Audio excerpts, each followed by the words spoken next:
Hi kids, I'm Michael. Welcome back. This is part 4 of our History of Black Education series. This week, we look at the history of Jamaican education. Big up. Kids, looking at the educational history of other countries in the Black diaspora helps us to 1. Recognize patterns that are harder for us to see in our own educational system, and 2. Expand our definition of Blackness so it's always global. Kids, Jamaican history is so important because Because you were born in Jamaica. yes, and also Jamaican's educational history allows us to talk about how education is related to colonialism, classism, colorism, and Black resistance. Some things we should know before we get started. The island we now call Jamaica was originally inhabited by the great Taino indigenous people. Jamaica was first colonized by Spain and then the British in 1655. Colonizers caused a genocide of the Taino people on the island.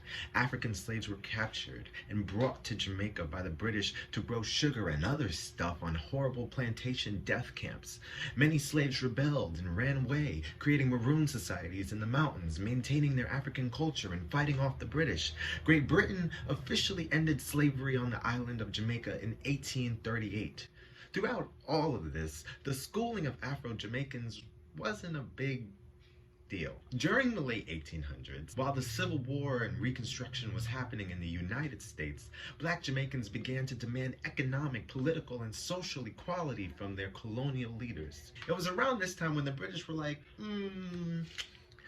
maybe some schooling could do some good.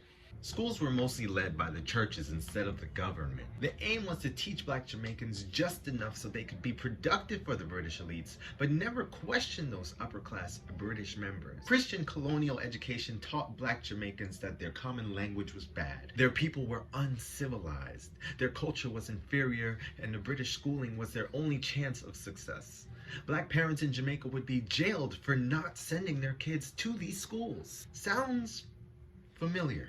Most people received elementary education, learning farming skills, obedience to authority, Victorian and Christian values, as well as loyalty to the British king and queen. Today we call this character education. Black families and teachers resisted by keeping their kids at home or resisting standard curriculum. High schools and colleges were used to create a colorist middle class who could be the black and brown representation and the example of good, successful Jamaicans who held leadership positions, never questioned the British culture and dominance, and acted as a buffer between the working class Jamaicans and the British leaders in the UK.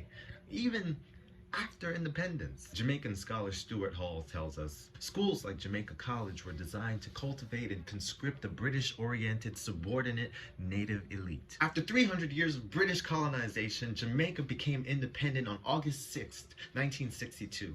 They made this smooth flag, but still had to deal with old and new colonizers, as well as transnational organizations that influence education from afar. And by 1968, university students came together in one of the biggest demonstrations of political and educational resistance the island had ever seen. Which brings us to today's story, kids, the 1968 Walter Rodney Rebellion. In 1968, the Jamaican government decided to ban the well-known Guyanese Pan-Africanist radical scholar and thought leader, Walter Rodney.